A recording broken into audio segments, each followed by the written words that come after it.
आप सभी का स्वागत है मेरे इस यूट्यूब चैनल में। प्यारे सभी स्टूडेंट्स यूजी सेमेस्टर 4 के आज के इस वीडियो में हम चर्चा करेंगे CC 8 के महत्वपूर्ण ऑब्जेक्टिव प्रश्न का।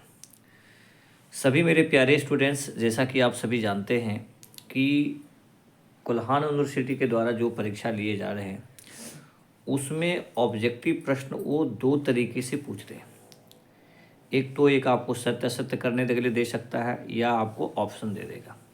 तो आपको ज़रा सा भी एकदम कन्फ्यूज नहीं करना है, आराम से सही बनाना है।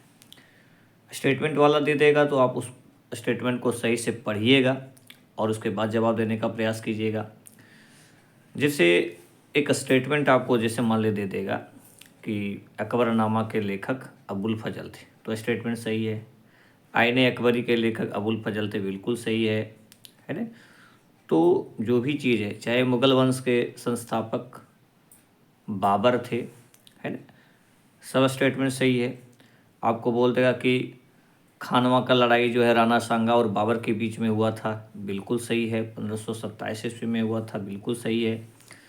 तो इस तरह से स्टेटमेंट को सबसे पहले आप पढ़ने का प्रयास कीजिएगा और जो आप पढ़े हुए हैं उसको फिर देखिएगा कि इस स्टेटमेंट को हम कभी पढ़े हैं कि नहीं पढ़े। उसके बाद सत्यासत्य कीजिएगा। तो इसमें जो है सो कन्फ्यूजन नहीं करना है। यदि ऑप्शन दे तो बहुत अच्छे, नहीं भी दे तो आपको सही से बनाना है। वो कौन से एरिया है जहाँ से आपको ऑब्जेक्टिव प्रश्न और किस टाइप के प्रश्न पूछे जा सकते हैं, तो थोड़ा सा ध्यान रखना है। प्यारे स्टूडेंट्स, सबसे पहले आप मान के चलिए कि एक दो प्रश्न आपको जो मध्यकालीन भारत के इतिहास जानने का स्रोत है वहाँ से पूछे जाएंगे। जैसे अभी आपको मैंने बता दिया कि अकबरनामा, उसी प्रकार से आपको पूछा जा सकता है कि हुमायूं नामा के लेखक कौन है, तो गुलबदम बेगम। आपको पूछा जा सकता है कि जैसे अकबर के द्वारा तुजु के बाबरी लिखा गया, तो किसके द्वारा लिखा गया? तुझे के बाबरी, तो बाबर के द्वारा लिखा गया है ना। तो ये सब चीज़ों को थोड़ा सा ध्यान में रखिएगा। आपको एक स्टेटमेंट दे सकता है कि अकबर के संरक्षक बैरम खान थे, बिल्कुल सही है। पानीपत का तृतीय युद्ध जो है वो बैरम खान यानी अकबर ही, बैरम खान वो नेतृत्व किए थे, एक तरह से सेनापति थे। तो अकबर और हेमू विक्रमादित्य के बीच में हुआ था। आपको पूछा जा सकता है कि जैसे और भी बहुत सारा चीज़ है, इसमें कन्फ्यूजन ज़रा सा भी करने की आवश्यकता नहीं है। आपको पूछा जा सकता है कि शेरशाह का बचपन का नाम फरीद था, बिल्कुल सही है। जीटी रोड का निर्माण शेरशाह सूरी के द्वारा हुआ, बिल्कुल सही है। ठीक है, तो शेरशाह सूरी से भी प्रश्न आपको पूछा जा सकता है ना। सासाराम शेरशाह सूरी से संबंधित हैं, जहाँ उनका मकबरा है। तो ये सब चीज़ों को थोड़ा सा अब ध्यान में रखिएगा। पटना जो पाटलिपुत्र जो नाम दिया गया, वो सबसे बड़ा जो है सो देने वाला व्यक्ति कौन है? तो भाई शेरशाह सूरी हैं।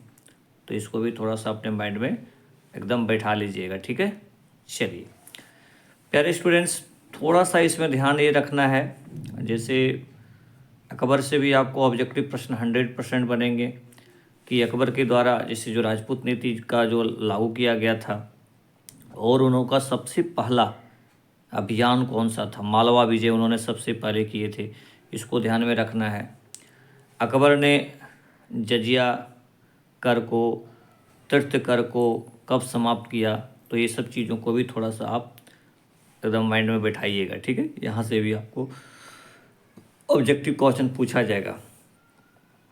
एक स्टेटमेंट दे देगा कि अकबर ने इबादत खाने की जो है सो स्थापना की जो पूजा गृह था, बिल्कुल सही है, अकबर के द्वारा ही हुआ था।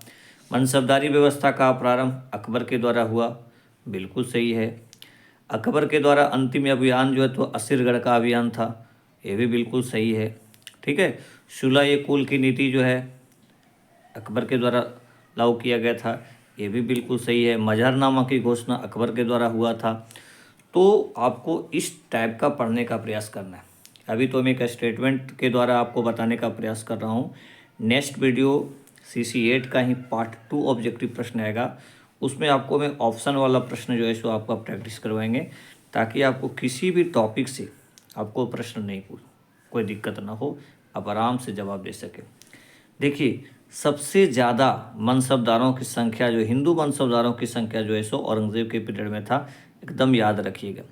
तुजू के जहांगीर के लेखक जहांगीर थे, आप सभी जानते हैं। खुर्रम शाहजहां का नाम था, सलीम जहांगीर का नाम था। ये सब चीज़ों को एकदम ध्यान में रखिएगा। बहुत न्याय का जंजीर जो है जहांगीर ने लगवाया था, ठीक है।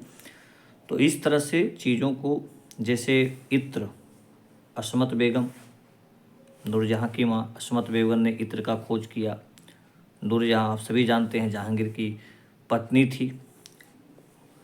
वो पहले उनका शादी दूसरे के साथ हुआ था, लेकिन बाद में फिर जहांगीर के साथ इनका शादी हुआ, ठीक है। तो ये सब चीज़ों को थोड़ा सा ध्यान में रखिएगा, बहुत बहुत इम्पॉर्टेंट है प्यारे स्टूडेंट्स। और भी जो प्रश्न आपको बनेंगे, जहाँ से आपको प्रश्न पूछे जाएंगे, उसको भी थोड़ा सा ध्यान में रखना है। जैसे आईने दहशाला पद्धति का शुरुआत जो है सो अकबर के द्वारा हुआ, ठीक है। ये भी चीज़ों को अब थोड़ा सा ध्यान में रखिएगा। टोडरमल जो थे एक तरह से वित्त मंत्री थे अकबर के पीरियड में, इसको भी ध्यान में रखिएगा। अकबर के द्वारा जो सुलह कुल यानी दीन इलाही को स्वीकार करने वाला प्रथम हिंदू जो था वो कौन था? बीरबल था। एकदम एकदम ध्यान में रखना है, ठीक है। चीज़ों को थोड़ा सा देखिएगा, है ना, क्योंकि जानना बहुत बहुत ज़रूरी है। और यही सब प्रश्न जो है सो आपका स्टेटमेंट वाला भी रहेगा और भी आपको पूछे जाएंगे। सहिष्णु शासक था, सभी धर्मों को समान भाव मानता था अकबर, और इसीलिए लोग उसको चाहे भी। इसकी राजपूत पॉलिसी, इसकी धार्मिक नीति बहुत ही अच्छी थी, इसलिए इसका काफ़ी ज़्यादा विकास हुआ, है ना। तो ये सब चीज़ों को थोड़ा सा ध्यान में रखिएगा प्यारे स्टूडेंट्स। जो स्रोत हैं मध्यकालीन भारतीय इतिहास जानने का, उसमें देखिएगा अब्दुल कादिर बदाऊनी भी है, ठीक है। मुक्ताब उल त्वारिक की रचना की अब्दुल कादिर बदाऊनी ने। थोड़ा सा जानने का प्रयास कीजिए, हो सकता है आपको शॉर्ट प्रश्न में पूछ दे। बदाऊनी और आपका अबुल फजल दोनों जो है अकबर के शासनकाल के ही इतिहासकार थे, लेखक थे। लेकिन अकबर जो है सो बहुत ज़्यादा वेट, बहुत ज़्यादा महत्व जो है किसको देने का काम करते, अबुल फजल, जिसकी वजह से बदाऊनी थोड़ा सा मतलब खपा रहता थे, और वे अकबर के बारे में बुराई भी वो अपने ग्रंथों में, अपने लेखन में करने का प्रयास किए, ठीक है। तो थोड़ा सा ये सब चीज़ों को भी आपको माइंड में रखना है कि वो किसके पीरियड थे। नवरत्न थे, आप सभी जानते हैं अकबर के दरबार में, उसमें फैजी, है ना, तानसेन, ये सब लोग वही थे। मुल्ला द प्याजा, बिरबल, है ना। तो ये सब चीज़ों को थोड़ा सा आप लोग को ध्यान में रखना ही है। फैजी आप सभी जानते हैं कि जो है सो वो अबुल फजल के बड़े भाई थे, है ना। चलिए, तो सब चीज़ों को थोड़ा सा अपने माइंड में बिठाना है, ताकि आप जब एग्ज़ाम में जाएं तो आपको लगे कि नहीं, ये चीज़ से हम अवगत हैं। जैसे आप मान के चलिए 100% रखिए कि आपको एक दो प्रश्न जो है शिवाजी से पूछा जाएगा। शिवाजी से पूछने की आपको प्रबल संभावना है। शिवाजी का जन्म कब हुआ, उनके गुरु कौन थे, है ना। और उन्होंने अष्टप्रधान जो प्रशासनिक व्यवस्था में काफ़ी ज़्यादा सुधार करने के लिए लाए। इसमें 8 महत्वपूर्ण पद होते थे, जैसे पेशवा एक तरह से प्रधानमंत्री जैसा पोस्ट होता था, सुमंत विदेश मंत्री होता था, पंडितरा ये धार्मिक मामलों से संबंधित होते थे। तो ये सब चीज़ों को थोड़ा सा आप एकदम बैठा लीजिएगा कि जो है सो कौन कौन से पोस्ट में कौन कौन से पदाधिकारी होते थे, किनका क्या नाम था, है ना। और ये सब चीज़ों को अपने माइंड में एकदम सेटअप कर देना है, ठीक है। एकदम सेटअप कर देना है कि इसमें क्या है, किस लिए लिया जाता था, है ना। और उन्होंने कौन कौन से अभियान किए, जैसे पुरंदर की संधि किसके किसके बीच हुई थी, पुरंदर की संधि भी ध्यान में रखना है। तो शिवाजी को भी जब पढ़िए आप, कहाँ इनका जन्म हुआ था, शिवनेर कब हुआ था, 1627। तो ये सब चीज़ों को जो है सो एकदम माइंड में रखने का है, उसको रिकॉल करना है कि ये क्या क्या सुधार किए थे, किसके किसके बीच में युद्ध हुआ था। तो इस तरह से यदि आप पढ़ने का प्रयास करते हैं तो मुझे नहीं लगता है कि आपको एक भी ऑब्जेक्टिव प्रश्न गलती होगा। एक भी ऑब्जेक्टिव प्रश्न जो है सो आपका गलती नहीं होने वाला है। बस आपको स्पष्ट रूप से समझदारी होनी चाहिए। जैसे मान लीजिए आप शेरशाही की को ही पढ़ रहे हैं, तो शेरशाह ने जो जो सुधार किया था प्रशासनिक व्यवस्था में, जो जो पदाधिकारी होते थे उनका नाम याद रखिएगा। उन्होंने बहुत सारे नहरों का निर्माण करवाया, बहुत सारे पेड़ पौधे लगवाए, है ना। वास्तुकला के क्षेत्र में भी देखिएगा, बहुत सारे किलों का निर्माण उन्होंने करवाया, है ना। अनाथालय का निर्माण करवाया शेरशाह ने। तो ये सब चीज़ों को एकदम कंटेंट को लिखने में भी आपको मददगार होगा और ऑब्जेक्टिव में भी आपका दिक्कत नहीं होगा। तो प्यारे स्टूडेंट्स, मुझे लगता है कि थोड़ा सा ध्यान में रखिएगा। जैसे आप शिवाजी को शाहजहाँ को ही पढ़ रहे हैं, तो शाहजहाँ के पीरियड को मुग़ल काल का स्वर्ण युग का गोल्डन पीरियड कहा जाता है कि उसी काल में आप जो जानते हैं, जैसे लाल किला हो गया, है ना, आप जैसे ताजमहल हो गया, बहुत सारे किलों का, मीनारों का निर्माण करवाया गया, है ना। कला, वास्तुकला के क्षेत्र में बहुत ज़्यादा इम्पोर्टेंट था। तो ये सब चीज़ों को पॉइंट में दिमाग में रखना है।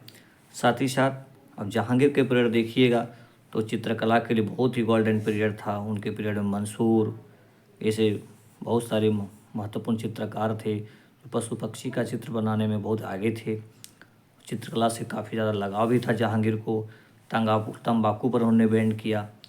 तो कुछ कुछ महत्वपूर्ण, जैसे आज का क्लास में मैं बेसिकली रूप से इसको थोड़ा सा फोकस करने का प्रयास किया कि कम से कम आप थोड़ा सा इसको ध्यान में रखिएगा कि ये चीज़ जो है सो हमको थोड़ा सा पढ़ना है।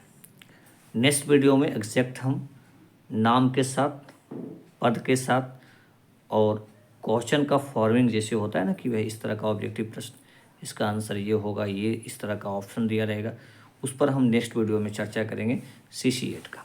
लेकिन आप इसको तब तक थोड़ा सा देख लीजिएगा, ठीक है, थोड़ा सा देख लीजिएगा। जैसे बहुत सारा चीज़ है भी, आपको बादशाह नामा है, अब्दुल हमीद लाहौरी के बारे में आप पढ़िएगा।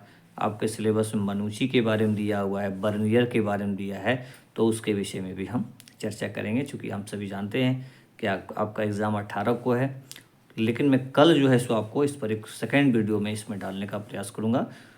आप लोग को यदि कोई दिक्कत है, क्योंकि आज फेस्टिवल भी है, लोग पर्व त्यौहार मनाने में व्यस्त हैं, आप सभी को मकर संक्रांति की ढेर सारी शुभकामनाएं। लेकिन मैं थोड़ा सा समय निकाला कि नहीं, कम से कम इसी बहाने आपसे बात करें और आप लोग को थोड़ा सा गाइडेंस कर दें कि आप लोग को क्या पढ़ना है, कैसे पढ़ना है ना, कौन कौन से टॉपिक पर थोड़ा सा ध्यान देना है ताकि आप एग्ज़ाम में और बेहतर कर सकें। तो कल मैं आप लोग को इसका पार्ट 2 वीडियो अपलोड कर देंगे, आप उसको देख लीजिएगा। और सभी को बेस्ट ऑफ लक, बहुत बहुत धन्यवाद।